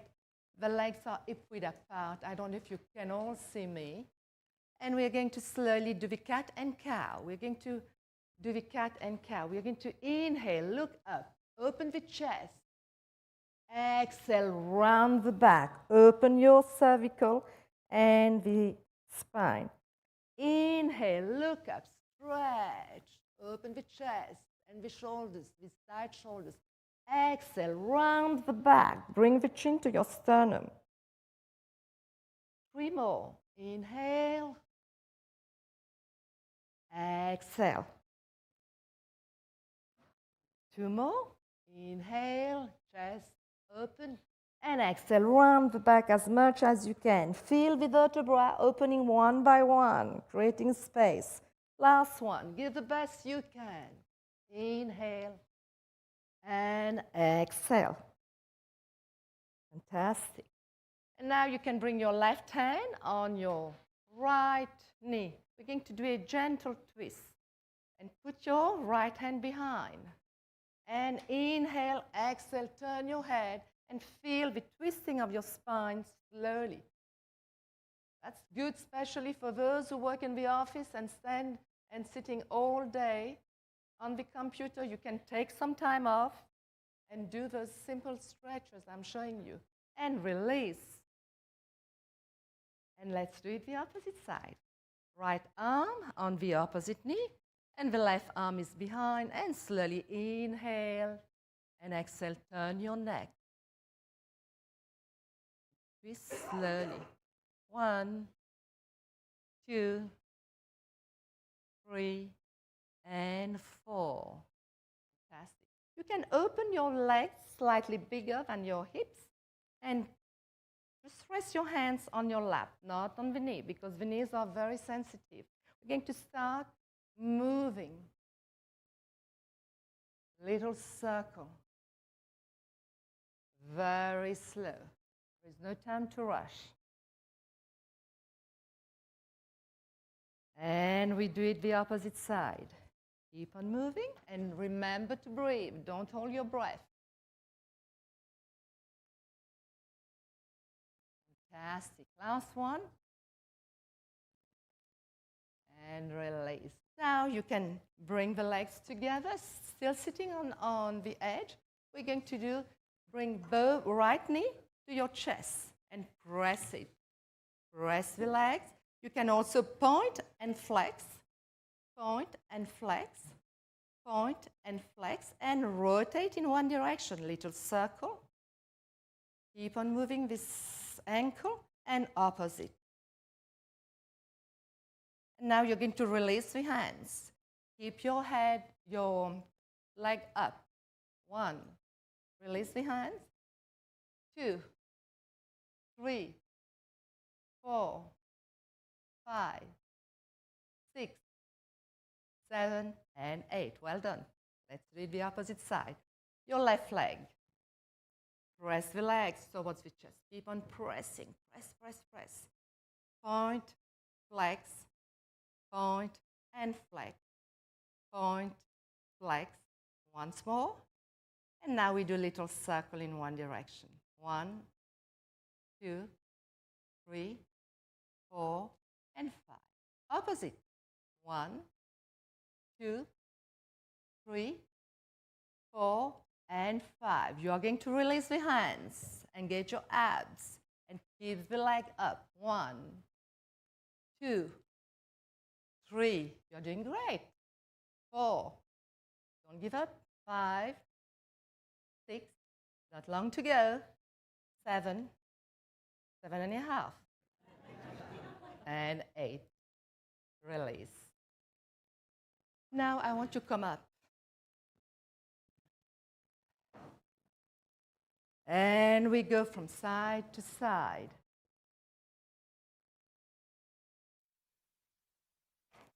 And let's shake a little bit. Shake, shake, shake, shake, shake, shake, and hop, hop. Remember to hop. That's good. Hop, hop, hop. We used to do that when we were kids. Come on. You're right. And how do you feel now? I hope you feel a little bit energized. Thank you, guys. Nice job. Thank you, Shri. You're welcome. All right. Always healthy, Shri. There's never enough to say about our next speaker. So many things I'd like to say, but we are strict believers in the separation of church and state and church and commercial activities. And you'll find that when we introduce some of our rather famous speakers who are captains of industry, we do not go into the advertising business for them or with them. We gladly invite people to come here to educate, to give presentations of an educational nature, but we cannot and do not use the sanctuary as a place to promote business or political candidates or commercial ventures. But yes, our next speaker tonight is the founder of the church and one of the co-founders of the RadFest. He's a cornerstone in the global movement for super longevity. Let's welcome to the stage Mr. Bill Faloon.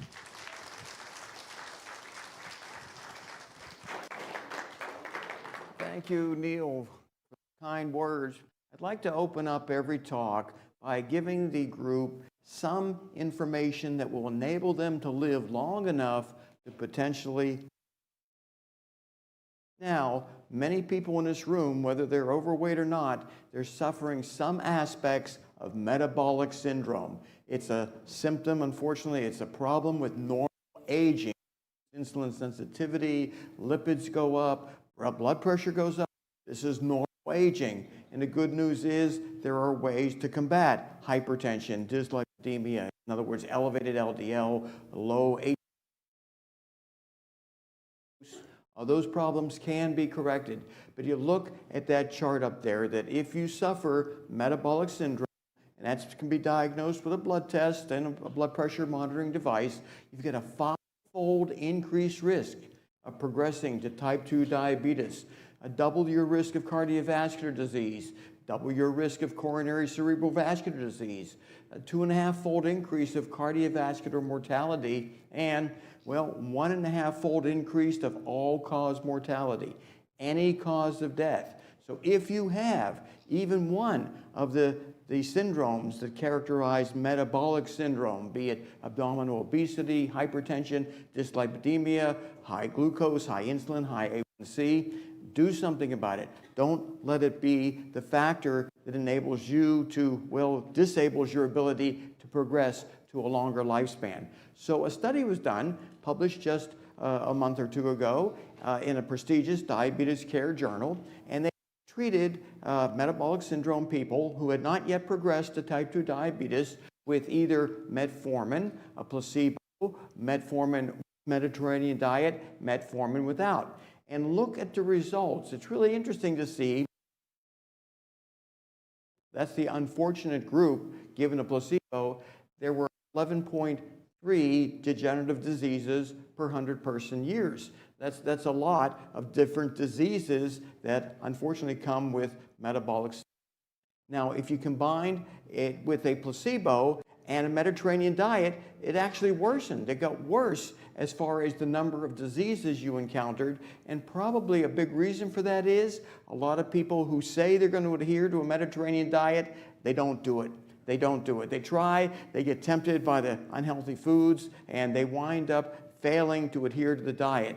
But look at the metformin alone. Just that one drug, metformin, an affordable, easily to obtain medication, only 6.9 degenerative diseases per 100 person years. They almost cut it in half with just metformin. And then with metformin plus the Mediterranean diet, it got even better, just 6.7 degenerative diseases per 100 person years. Now, why is that so? Why did the placebo with Mediterranean diet not do very well, but what metformin, it did pretty well? Well, the reason probably is, for many people, they start on metformin. It's a prescription drug we've been advocating for 30 consecutive years.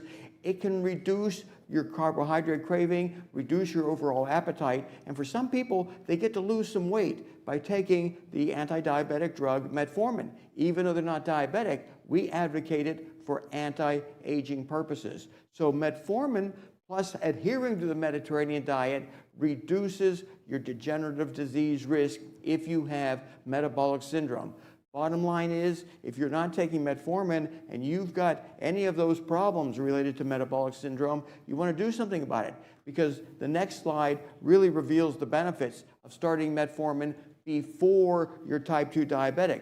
Because in that pre-diabetic state where you're having all these problems with blood pressure and dyslipidemia, high glucose, well, if you were in the group that got the metformin, there was an 80% reduction in your risk of progressing to type 2 diabetes. And if you combine metformin with the Mediterranean diet, a 92% lower risk of progressing, as they say, it's worsening into type 2 diabetes, which is an end-stage disease. When people have the full diagnosis of type 2 diabetes, they've already suffered a lot of metabolic disorders, a lot of damage. Now, the dose they used in this study happens to be the identical dose I've been taking for 25 consecutive years, and that is 850 milligrams twice a day. That's 1,700 milligrams a day of metformin, a low-cost prescription drug, which I don't sell, but it's available in pharmacies around the world. Doctors write prescriptions for it more and more in this country to non-diabetics because it has demonstrated life-extending properties, demonstrated the ability to reduce the risk of cardiovascular disease, cancer, all kind of benefits in taking one drug actually twice a day. 850 milligrams twice a day is a good dose. Some people take 1,000 milligrams twice a day, but the benefits of this one drug, which we've been espousing since 1995, that is 30 consecutive years. And when we started publishing information about the off-label use of metformin, meaning you don't have to be a diabetic to benefit from it, the FDA and the Department of Justice, they threatened to throw me in jail again. And they're saying, you know, if you take the metformin out of your promotional campaigns, we won't bother you anymore. And I made it clear to them, I don't capitulate to state-sponsored censorship. I will continue promoting metformin until you put me in jail, and I'll promote it in jail too. And well, they capitulated. They did not throw me in jail again for the promotion of metformin, and then more and more people like Ray Kurzweil and others started to suggest it, and right now it's pretty much universally accepted in the anti-aging community. Metformin for many people can be an important component. This study, it corroborates hundreds, if not thousands of other published studies showing a benefit to metformin in reducing your risk of developing type 2 diabetes. And the media continues to talk about the new science of aging. How do we define it? What new drugs are being made available now to slow down aging and enable us to live a healthy lifespan with reduced degenerative illnesses? And the drugs they talk about, rapamycin, they talk about NAD infusions, they talk about a wide range of drugs being developed right now to extend a healthy lifespan, to essentially start defining aging as a disease. We're seeing this more and more and more. So what is the road to biological age reversal that I am personally funding, engaging with the scientists, which is a heck of a lot of fun? I'm going to explain that to you, but what we're seeking to accomplish is to restore youthful DNA function by delivering OSK transcription factor genes. These are the Yamanaka transcription factors, delivering those systemically into the cells of old mice and old monkeys to see how young we can make those old monkeys. And once we get those monkeys younger again, we will transition that into clinical research so that older people might be able to grow biologically younger again. So I've talked a lot about Yamanaka transcription factors in this church. OSK are the three that we like. Those three together, the mechanism of action is to literally reprogram old cells into youthful adult cells that can theoretically regenerate our tissues forever. In other words, whenever there's a need to repair some part of your body, Yamanaka factor type cells will help make that happen. So the history of that, 2007, they used Yamanaka factors. Dr. Shinya Yamanaka, who now works, by the way, with Jeff Bezos, who's putting billions of dollars into this research, and that's fine, but I'm doing the research also because I don't want to depend on anybody to move this technology forward. I want it available to everyone in this church and myself and everyone I care for. So cells, 2007, and then mice, 2022, 2024, they were showing systemic induction of Yamanaka factors, reversed aging systemically in old mice. And then the last study in 2024, it reversed aging in a way that it extended remaining lifespan over 100%.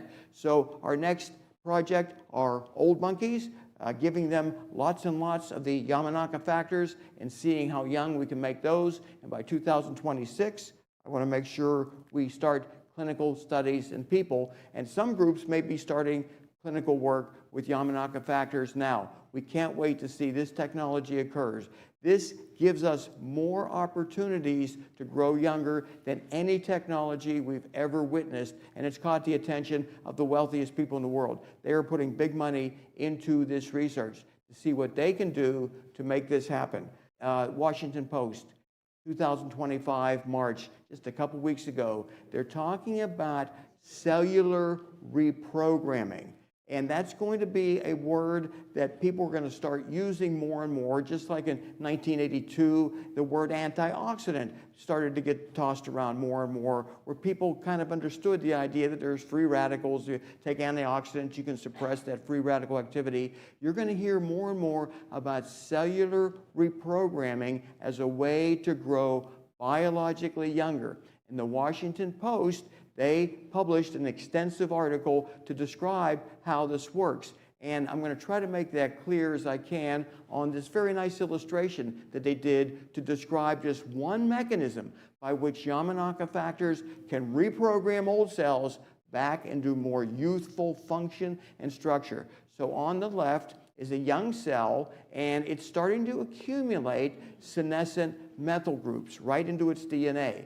And then you move over to that middle, and you've got this older cell, and it's getting clogged up with senescent methyl groups. A lot of other bad biology is happening with that old cell, but this is just one mechanism. And then when you add the Yamanaka factors, it literally strips away from your vital DNA genes, strips away the senescent methyl groups that are clogging up your cell machinery.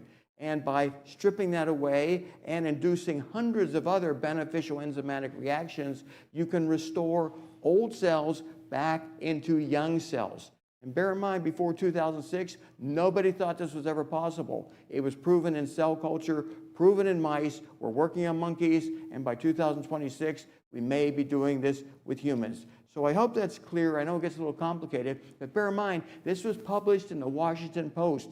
Lots of influential people read this and realized we are moving forward more and more with technology to enable old people to grow biologically younger. So I know cellular reprogramming, if you ask the average person, they'll say, what are you talking about? We're talking about reprogramming your DNA so it enables your entire body, every cell in your body, to start functioning in a more youthful way, so you start functioning in a more youthful way. And this company called Life Biosciences, they've applied to the FDA to do a clinical trial using Yamanaka factors in people. And if they get that approval, they may be able to initiate that trial this year or next. We don't care who wins this race, by the way. We just need somebody to do it. Because once people start utilizing Yamanaka factors to grow younger, they're going to regret all the friends and family they lost because of the delays that have occurred with this. This is the laboratory that we've leased in order to accelerate the research we are doing, where we are building OSK constructs so that they can be delivered into the bodies of old monkeys, and we can identify what dose, what delivery method, what prolonged period of administration will work the best. And I'm going to go over this evolving slide that I had created with a group so you fully understand what we are doing. The OSK, Yamanaka factors, we have to deliver those into your DNA. So what we do is we take the mRNA/OSK blueprint, and we put that into a lipid nanoparticle. Lipid nanoparticles, they are delivered through the cell membrane very efficiently. Fats, in other words, fatty acids, are absorbed through the cell membrane into the cell, where they then are able to release the mRNA/OSK blueprint. And when they do that, release that blueprint, then that moves into a ribosome, where it releases the actual OSK genes that enter the nucleus of the cell, and it binds then to the nucleus to strip the methyl groups that have accumulated and also stimulate the youthful expression of all kinds of protein synthesis, all kinds of enzymatic reactions. We're basically taking our older cells, delivering OSK into our DNA, and reversing biological aging. It's been done in vitro, in the test tube. It's been done in live mice. We'll be doing it with monkeys. We're running parallel studies with different ways of delivering this because we can't wait. We're very impatient to make this work. So I hope I make this technology clear to you, because the biology is fascinating. And for those of you who took biology courses in the 1970s, like I did, we didn't know all this. We didn't have this kind of information where you could literally take genes, OSK genes, and transport them into cells. And right now there are probably thousands of different studies, and they've used many, many different methods to accomplish it. What we like about the liquid nanoparticles, lipid nanoparticles, is we can precisely dose it, and they only last a couple weeks. So we don't have to worry about an overdose in which it never turns off. And when people use viral vectors to deliver OSK, which is another proven way of doing it, you're going to be stuck with that virus for the rest of your life. So we're using the lipid nanoparticle as the prime way of delivering OSK into your DNA so that you get to grow biologically younger. And we're not the only ones doing it. Sam Altman, this is a slide we showed before, he's put $180 million into a company. His mission is to conquer death, and he's doing some very interesting work. He expects to have pills available soon to reverse aging, and we appreciate everything he's doing. But while we're working with natural OSK Yamanaka factors, he's taken it a step forward. Sam Altman announced this year that he's taken these natural Yamanaka factors and he's made 2 of them 50 times more effective, to show you how fast this technology is emerging. We're maybe at the primitive stage of using natural OSK to regenerate cells, and the people in Silicon Valley putting up big money, they're saying, well, that's great, you can reverse aging with those, let's make them better. So we applaud him for the work that he's doing, the money he's putting in, because whatever OSK does in our monkey research, if we can make it work 50 times better, that could be 50 times more youth restoration. I look forward to that event occurring.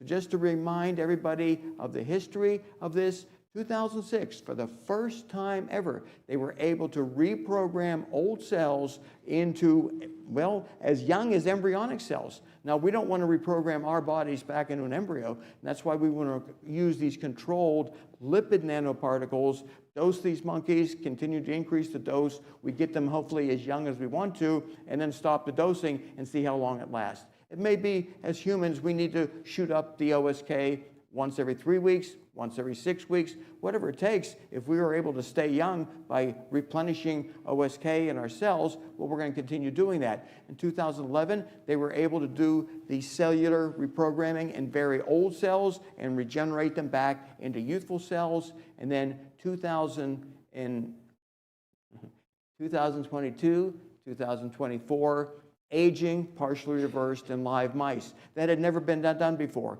Systemic age reversal, 2022. 2024, a group of scientists not only reversed aging, but extended remaining lifespan over 100%.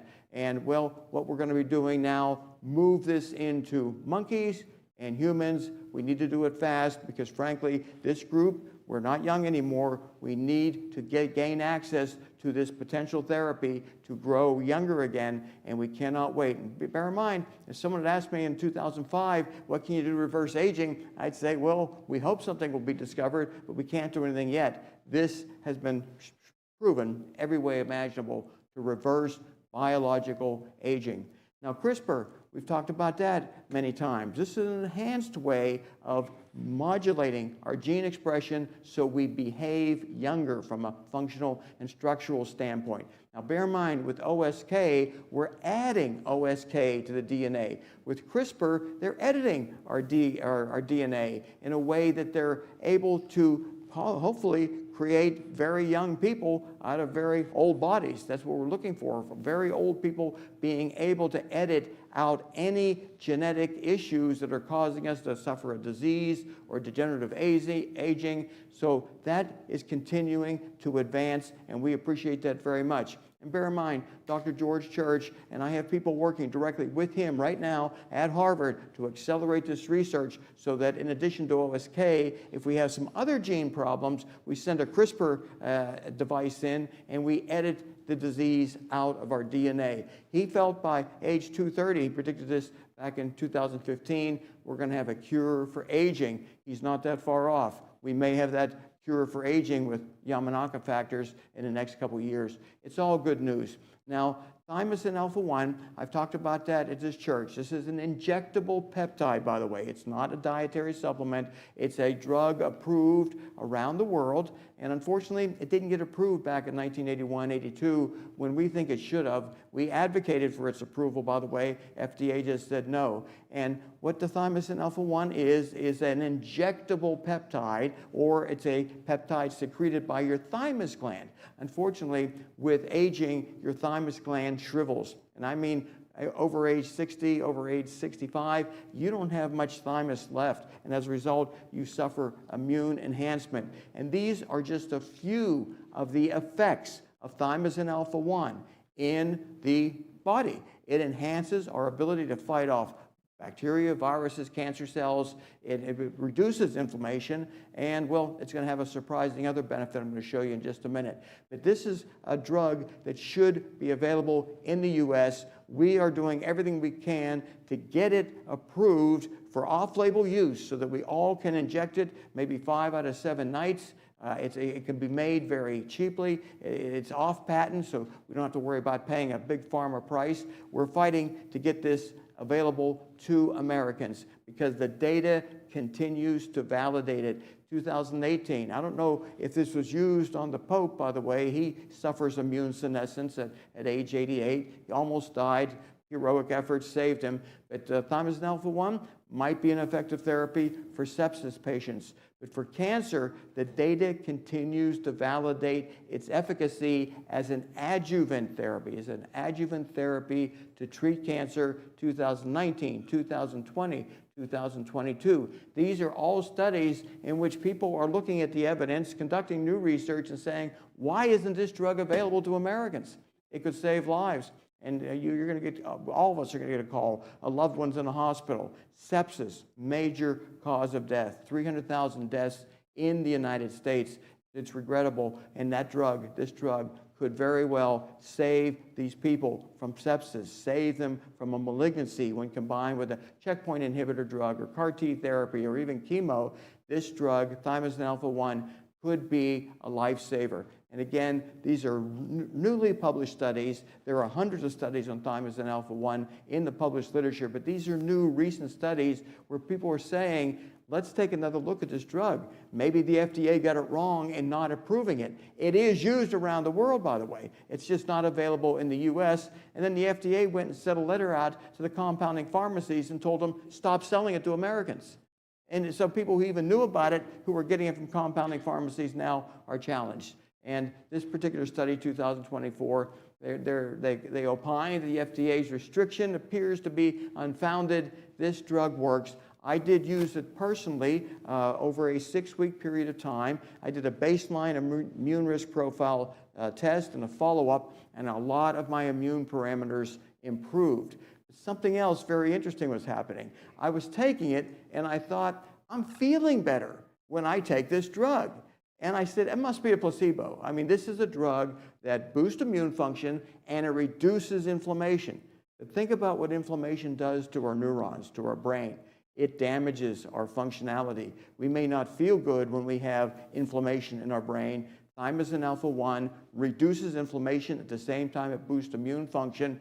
And 2025, a small study came out, people with depression taking thymosin alpha-1, they had a remarkable improvement. 4 out of 5 reduced their IL-6, which is an inflammatory marker, and they improved their depression scores 52% with this drug that no one thought about using it to treat depression.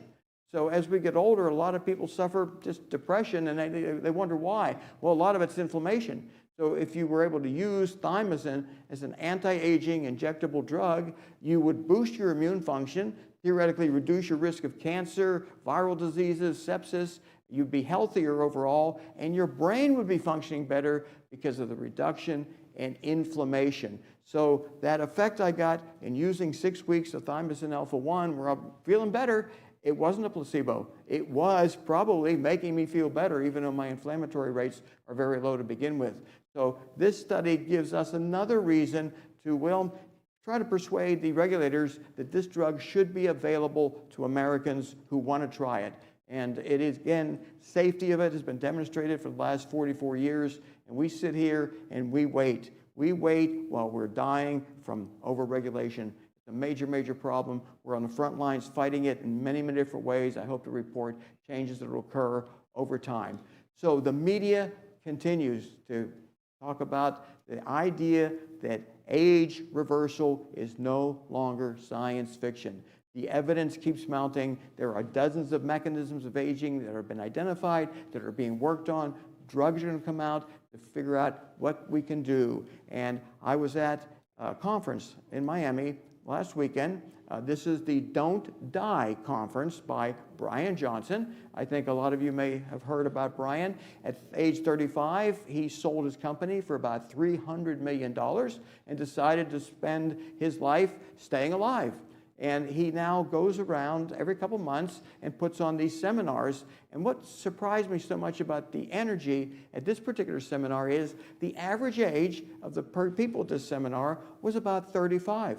They flew in from around the world, 1,200 people at this particular one in Miami, and he does this every couple months in different cities, 1,200 young, enthusiastic people who don't want to die, and they're convinced if they live long enough, they won't die. And it was a very significant, eye-opening experience for me. The cost, by the way, to attend this as a VIP was $1,600. And I want to say that I hope you appreciate this church. It's free.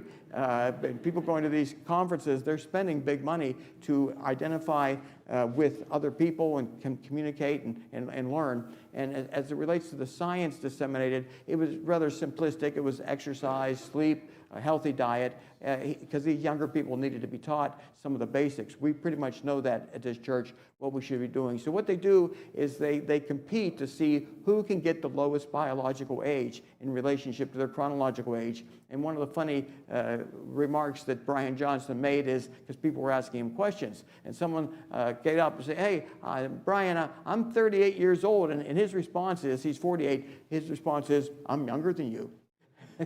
And that's the competition right now. We want to see how young can we make ourselves by using interventions, taking baseline tests, follow-up tests, because there are ways to measure aging with blood testing and see how young are we becoming? How young are we becoming? And the good news is this Don't Die group, which I appreciate and respect what they're doing, because they're telling the world death may not be inevitable if you can live long enough.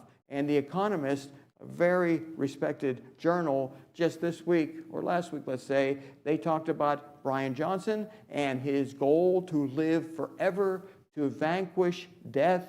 And he was very eloquent in the way he talked about the societal benefits of people living indefinitely, where they don't have to focus on staying alive. And The Economist talked about Peter Thiel, Elon Musk, Bezos, the Silicon Valley billionaires. They're pouring money into aging research. This is fantastic news, but I'm not going to wait for them to move at their pace. I'm moving at my pace, which is very quickly get those monkeys young again, and then hopefully let everyone here grow biologically younger.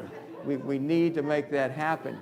So front page of the Wall Street Journal, a huge article, by the way, and it talked about all the different scientists who feel they have the better way to slow down aging. And the real fact is they all have different mechanisms. The question is, which are the very best ones? But this is what I'm saying about the media. It's continuing, ongoing, talking about people who want to live longer, and $55 billion being put into it over the last decade as it relates to aging research. We're seeing what this church was founded about in year 2013, going mainstream big time. But there's always people that miss the longevity boat. And here at this young age, at 102, the owner of the Chicago Bears, she dies. And I don't know, she was worth $6 billion or something, the team is. And I don't know if she put any money into aging research. I couldn't find any evidence that she did. But I can't figure out, if you have that kind of money, billions of dollars, and you turn age 75, 85, 95, do you start thinking, maybe I should do something about aging? And so many of them don't. And then they wind up, on one of my PowerPoints, where I say, you were aging, you knew what was ahead of you, and you didn't do anything about it. And you think about the different ways people make money, but for those who are into sports, the idea of owning a football team, I mean, that's fun. That's something that you would do for free if someone offered you that job. And yet, you know, it's always exciting. It's not something you're going to get bored with. But anyway, she died, just one of those billionaires who die without doing anything about aging research. So I encourage those who have the resources to fund different charities that are putting big money into research in addition to what the billionaires are putting in addition to what I'm putting in personally. We've got a lot of people right now trying to solve biological aging. So that is my presentation for tonight. I'll be happy to answer any questions.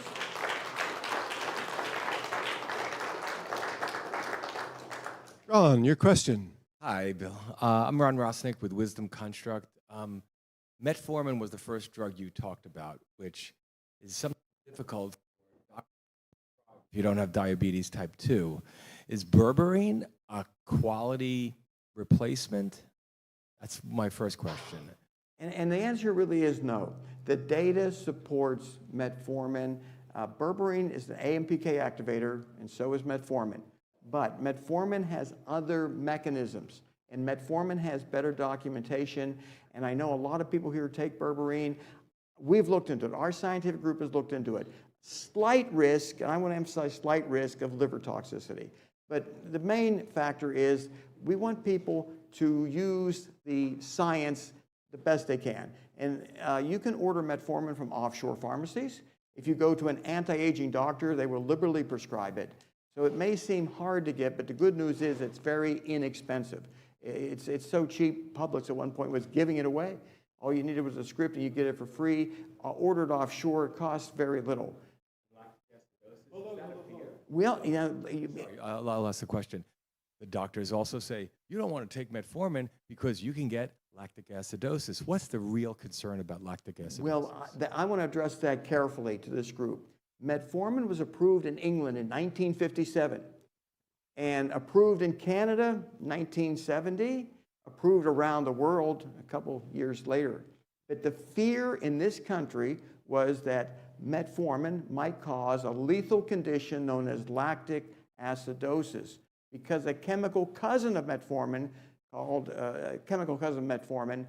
did cause lactic acidosis. And because of that cousin causing it, they attributed the same problem to metformin. But so when we started recommending metformin in 1995, everyone was terrified. It's going to acutely kill certain people who are unable to properly metabolize it. Bottom line is, it doesn't cause lactic acidosis like fenformin does. That's the chemical cousin of metformin. Metformin does not do that. But the doctors were so terrified because it's not an easy condition to reverse. If you have a high lactic acidosis situation and you go into an ER room, they may not be able to save you. And that's what terrified the doctors. There's no quick anecdote for it. But the good news is it does not cause that. I've been taking a large dose for 25 consecutive years. Some of our supporters go back to 1995, have been taking it for, well, 30 consecutive years. We have not had a single case of lactic acidosis reported to us. Now, bear in mind, if you've got kidney failure, liver failure, congestive heart failure, you do have to worry about lactic acidosis with metformin. But if you're otherwise healthy, you're going to clear it. You will not have lactic acidosis issues. But the problem is that fear kept metformin from being approved in this country for decades. And that decades-long delay caused millions of needless American deaths. So that's the problem. When people get afraid of something, they don't touch it, and then they miss out on the benefit. Question over here.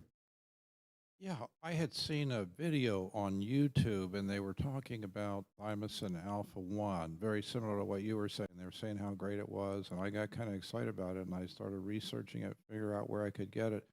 I actually found on, I believe it was Amazon, they were selling it for like $125, $150, but I was kind of skeptical about it. I thought maybe it's some watered-down thing, or do you know anything about that? Like, is it some kind of imitation, or could it be? It relates to metformin access?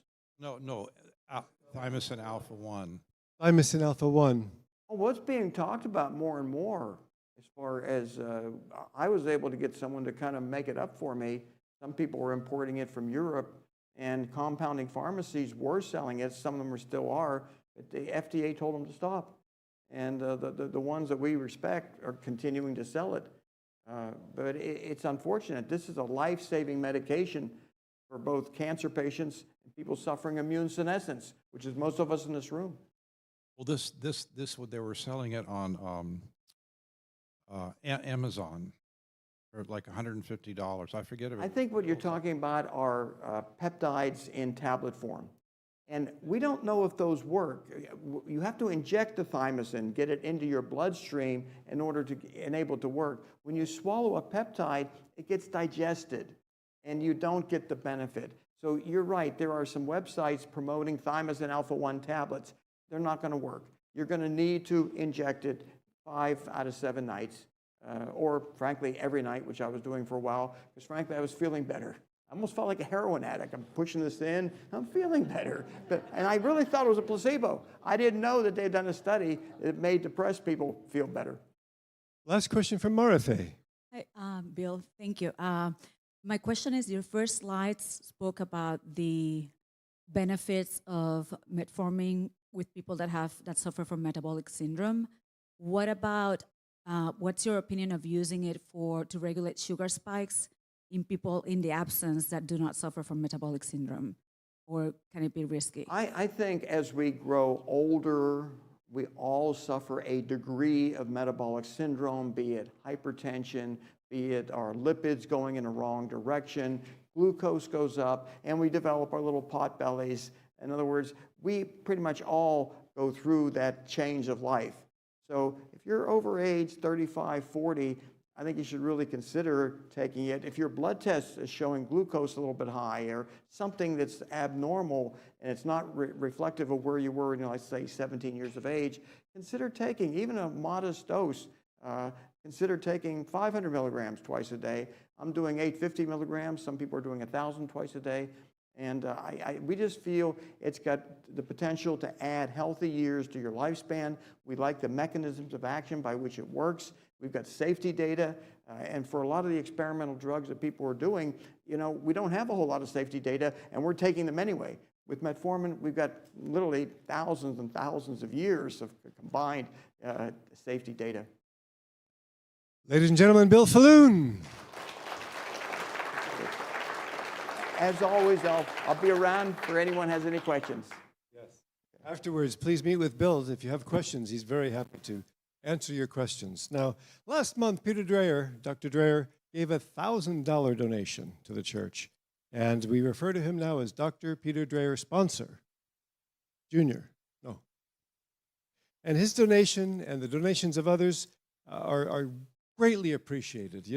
The $10, simple $10, $20 donation for the dinners, it's for the part of it. It doesn't cover the whole cost of the meal, but we're very happy to have this. We appreciate that.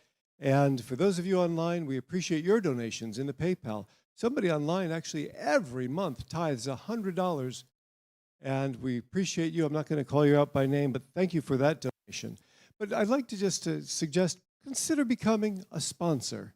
Consider becoming like Peter. And he'll be happy to talk with you about that. I can talk with you about that. And consider also the idea of putting a codicil in your will to remember the church into the future. But now we have something very important to come to. Our man from Chicago is here. And as I said earlier, and he's going to reiterate, if you're in the live stream in YouTube, you will not get to see Charlie Cam's video.